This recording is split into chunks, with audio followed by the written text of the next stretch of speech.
श्री स्वामी समर्थ सर्वताईंना स्वामी महाराज तुमच्या सर्व चांगल्या इच्छा पूर्ण करो. तर शुभ सकाळ. ही जी वेळ आहे ती शुक्रवारची सकाळची आहे. सर्वांना शुभ शुक्रवार. सर्वांच्या इच्छा मनोकामना माता लक्ष्मी पूर्ण करो. तर मी उठले होते 5ला, 5:45लाच उठले होते आणि माझा किचनचा ओटा वगैरे आवरायचा राहिला होता, म्हणून मी सर्वात अगोदर घरातले कामं करून घेतले आणि त्यानंतर मग दार उघडला. आज नाहीतर दररोज काय करत असते, अगोदर बाहेरची कामं करून मग घरातले करत असते. तर आज किचनचा ओटा वगैरे आवरायचा होता, भांडे वगैरे घासायचे होते, कारण काल मी काही बाकीचं घरातलं काम आवरलं नव्हतं. फक्त बाहेर गेले होते, आल्यानंतर भेंडी वगैरे चिरून ठेवली होती दुसऱ्या दिवशीच्या टिफिनचं. कारण आदित्य 7 वाजता जातो, त्याच्यामुळं काय करावं लागतं, अगोदर टिफिन करावं लागतं, नाहीतर मग त्याला तो दुपारी घरी जेवायला बोलवावं लागतं.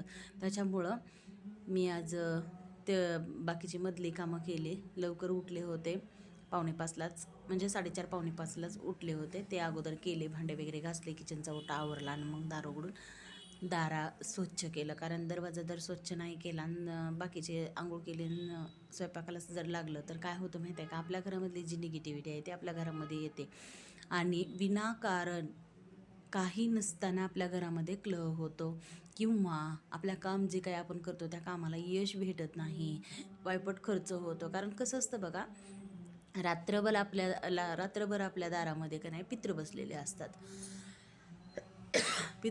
असतात आणि ते निगेटिव्हिटी तिथं बसले असल्यामुळं तिथं निगेटिव्हिटी असते.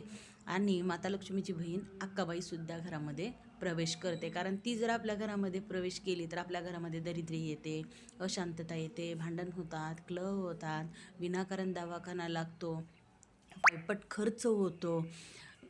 कारण बघा, माणसांच्या बोलण्यामध्ये सुद्धा निगेटिव्हिटी तयार होते. त्याच्यामुळं काय करायचं, सगळ्यात अगोदर बघा, सकाळी बाकीचं तुमचं काम कितीही अडचण असली तर 5-10 मिनटं 15 मिनटं 1 तास अगोदर लवकर उठायचं आणि आपल्या दार पहिल्यांदा झाडायचं. दार उघडलं की अगोदर दार झाडू घेऊन झाडायचं आणि पाणी मारायचं.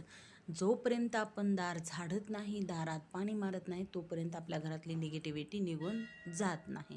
त्याकरता सर्वात अगोदर दार झाडायचं, झाडाला पाणी घालायचं. आता तुमच्यात झाडं असले तर झाडाला पाणी घाला किंवा दारात पाणी मारा. आता तुम्ही फ्लॅटमध्ये राहताय तर उगं थोडंसं एक तांब्यात पाणी घ्यायचं, तांब्यातलं पाणी थोडंसं जेवढं रान जागा आहे, आता ही मी पोता हातरले, पायपुसणे हातरले, तेवढी जरी जागा असली तर तिथं थोडासा सडा मारल्यासारखं करायचं आणि उंबऱ्यावर पाणी टाकायचं. जो उंबरा आहे घराचा तिथं पाणी टाकायचं आणि पुसून घ्यायचं छान असं, आणि रांगोळी काढून घ्यायची. आणि परत पुन्हा मग जी काही आपली कामं आहेत ती तुम्ही कामाला सुरुवात करू शकता. तर बघा, मी सगळी काही कामं आवरले आणि त्यानंतर परत पुन्हा भेंडी करून घेतली, कारण दोघंचाच टिफिन होता आणि भेंडी पण थोडीशीच होती, म्हणून छान असं जिरी मोहरीची फोडणी दिली आणि त्यानंतर भेंडी टाकल्यानंतर थोडासा कच्चा लसूण टाकला. एकदा असं भेंडी करून बघा, किती छान टेस्ट येते बघा. असं तेलामध्ये टाकलेल्या लसणाचा स्वाद वेगळाच येतो, तसा वेगळाच येतो. तर छान असं थोडंसं वापरायला ठेवली भेंडी, तर छान असे वापरली बघा. हो का, लसूणसुद्धा लाल लाल होतो परत पुन्हा, कारण तेलामध्येच थोडंसं वाफरलं आणि झाकून ठेवलं का लसूणसुद्धा शिजून जातं. आणि त्यानंतर परत पुन्हा थोडंसं लाल तिखट आणि शेंगदाण्याचं कूट टाकलं, कारण शेंगदाण्याचं कूट हे आपण शेंगदाणे भाजलेले असतात, त्याच्यामुळं काही नाही. आणि परत पुन्हा थोडंसं झाकून ठेवलं की भेंडीच होऊन जाते.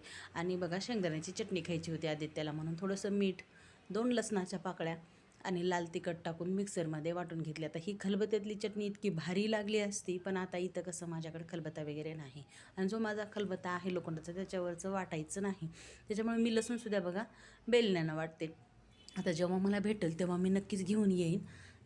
त्यानंतर बघा, शेंगदाण्याची चटणी वाटली, भेंडी केली आणि लेकरांसाठी 4-5 चपात्या करून घेतल्या. थोडंसंच पीठ मळलं होतं.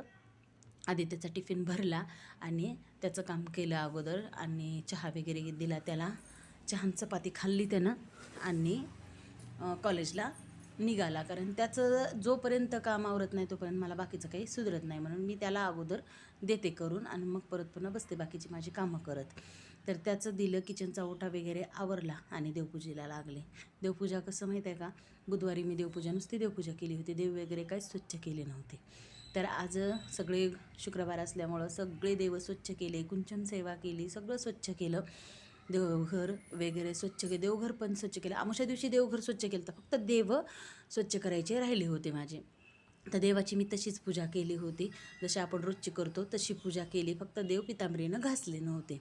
आणि जो काही माझा मंगल कलश होता बघा, तो खूप मोठा होता आणि त्याच्यामध्ये नारळ आहे ना निम्म्याच्या निम्म जास्त मध्ये पाण्यात बुडत होतं. त्याच्यामुळे ती सतत ओलं राहण्यानं काय व्हायलं, त्याच्यावर जी गवतावरची किडवी असतात ना ते त्याच्यावर बसायले, मच्छर पण व्हायला लागले.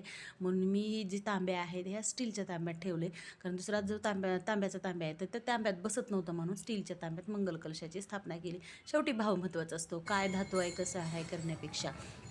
तर दुपारी काही कामं केली नाहीत मी, कारण माझी इच्छाच नव्हती, कारण माझी तब्येत लईच ही होत होती, म्हणून मी काही केली नाही. दुपारी आराम केला, गोळी खाल्ले, झोपले होते आणि त्याच्यानंतर बघा दिवस मावळायला मातेची पूजा मांडणी करायला घेतली. तर पूजा मांडणी करते वेळेस ही जी ब्लाऊज पीस आहे त्याच्या खाली अगोदर मी स्वास्तिक काढला आहे, साईडला 2 रेषा ओढल्या, त्या मर्यादा असतात त्यावर हळदी कुंकू अर्पण केलं आणि थोडेसे अक्षदा अर्पण केले आणि मग ब्लाऊज पीस हातरलं.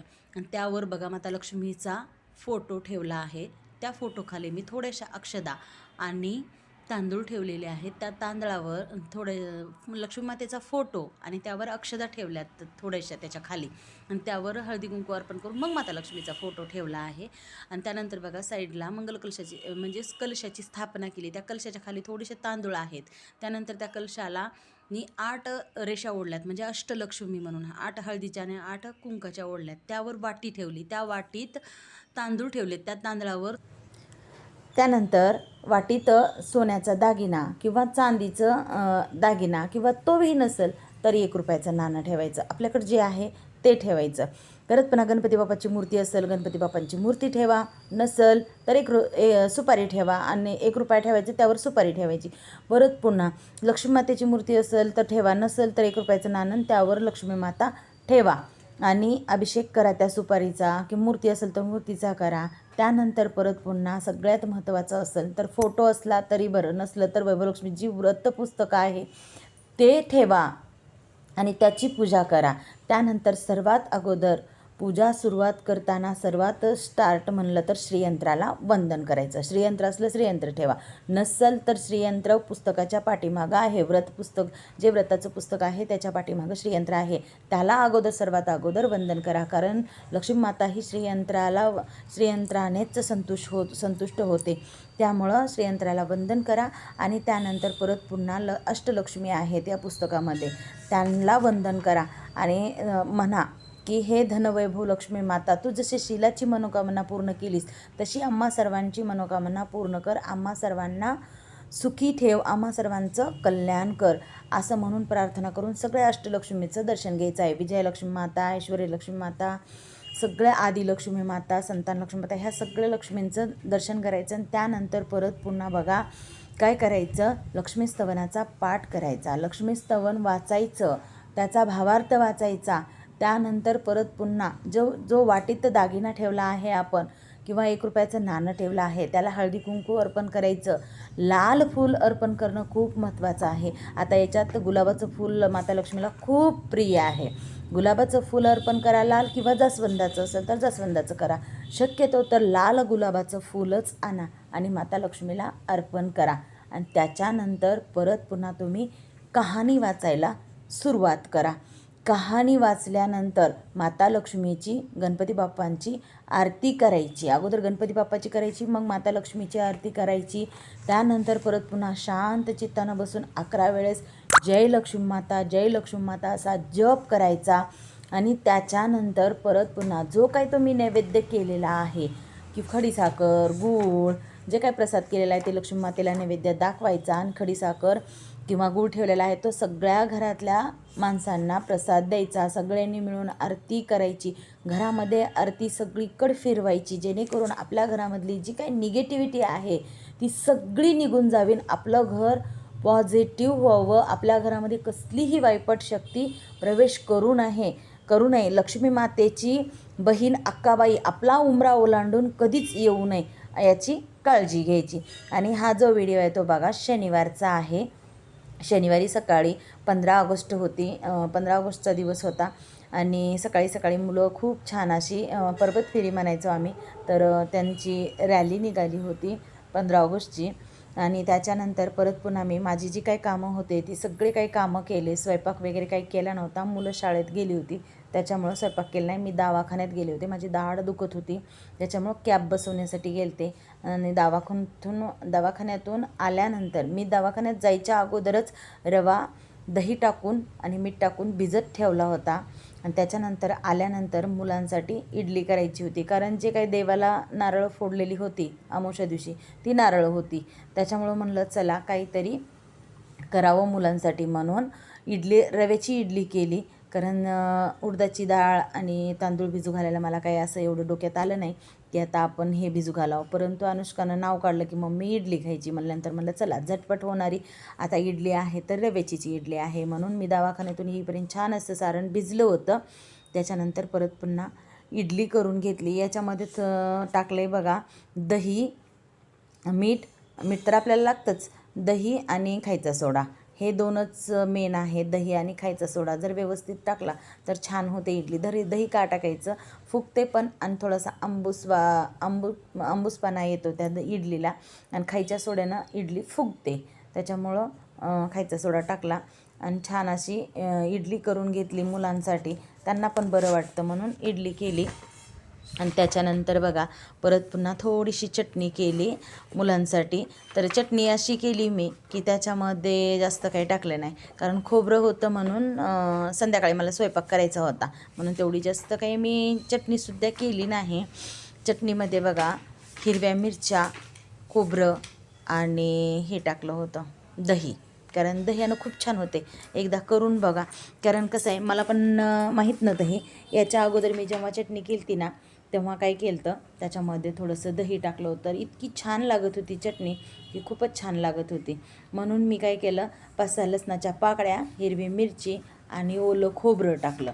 बाकीचं काहीच टाकलं नाही, हे मी शेंगदाणे वगैरे काहीच टाकले नाही आणि डाळवं पण टाकलं नाही. तर इतकी छान झाली होती चटणी की खूपच छान झाली होती. त्याला जिरी मोहरीची फक्त फोडणी दिली, कढीपत्ता वगैरे असं काहीच नव्हतं, कारण जे आहे जसं आहे त्याच्यातच करायचं. म्हणून तेल थोडंसं जास्त झालं पण जाऊ द्या म्हणलं, मुलांना इडलीसोबत चांगलं लागेल. आता पडलं जास्त थोडंसं, मी लक्ष केलं नाही तर जास्त झालं तेल.